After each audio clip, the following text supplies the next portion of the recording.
উত্তরবঙ্গে ভারী বৃষ্টির জেরে বিভিন্ন জায়গায় ধসের ছবি ধরা পড়ছে। সিকিমে প্রবল বর্ষণে দার্জিলিং যাওয়ার জাতীয় সড়কে তিস্তার জল ঢুকে পড়েছে। ঝুঁকিপূর্ণ রাস্তা দিয়েই চলছে দার্জিলিংয়ের যাতায়াত।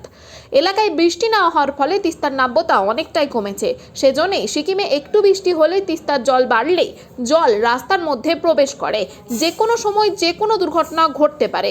গতকাল 10 নম্বর জাতীয় সড়ক খোলার ঘোষণা হওয়া সত্ত্বেও আবারও বিভিন্ন ধরনের ভয়ঙ্কর চিত্র ধরা পড়ছে। এ বিষয়ে আরও কি জানা যাচ্ছে দেখুন বিস্তারিত। 24 আওয়ার্স আরামবাগের রিপোর্ট।